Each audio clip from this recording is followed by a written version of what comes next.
Hello, I'm Nicholas Whyte. I'm a Senior Director for Global Solutions with APCO worldwide, and I'm here to tell you three things about the agreement between the Conservative Party and the Democratic Unionist Party in Britain. The first is that while on first sight this might look like a pretty good deal for the Conservatives, in fact it may not be as great as all that. The thing is that the DUP has agreed to support the government on all of its motions of confidence and on the Queen's speech, and has agreed to do that for the rest of this Parliament. And the price that has been exacted is not all that high, as I shall explain in a moment. But the fact is that minority governments have in themselves a certain seed of instability. If Theresa May had been as successful as she wanted to be and as she expected to be, we wouldn't have been in this situation. The election is already 2.5 weeks ago. It's only today that we're finally seeing an agreement to have a stable government for the next few years. The fact of the agreement itself is a reminder of the weakness of the Conservative Party position, and it is entirely possible that things could change over the next few years with shifts of allegiances, with members of the governing parties dying and not being replaced by members from the same parties, or indeed by wider political moves that we just don't know about. So on the one hand, it appears to offer stability. In fact, the offer is only one page deep.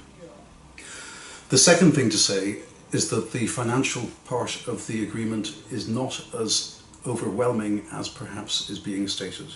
There's been discussion of £2.5–3 billion.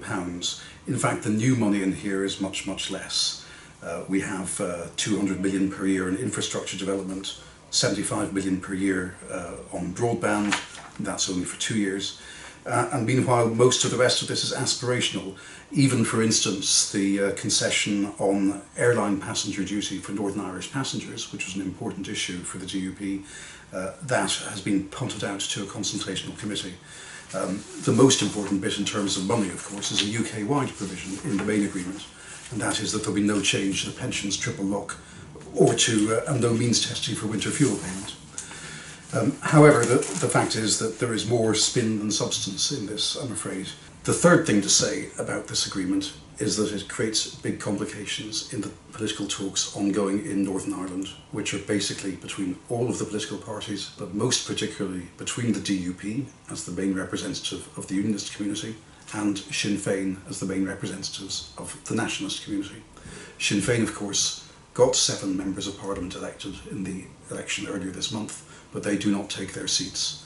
So these talks are happening between elected representatives in Northern Ireland at the Northern Ireland Assembly.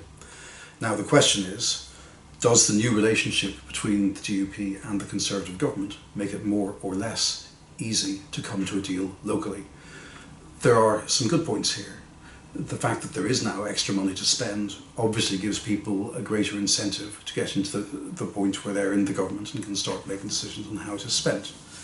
On the other hand, there's some rather unhelpful language in here, particularly, for instance, on the military covenant being implemented in Northern Ireland, which actually was happening anyway, and on how legacy issues from the Troubles are going to be dealt with. And this is an issue where the Conservatives have got a slight credibility problem as well.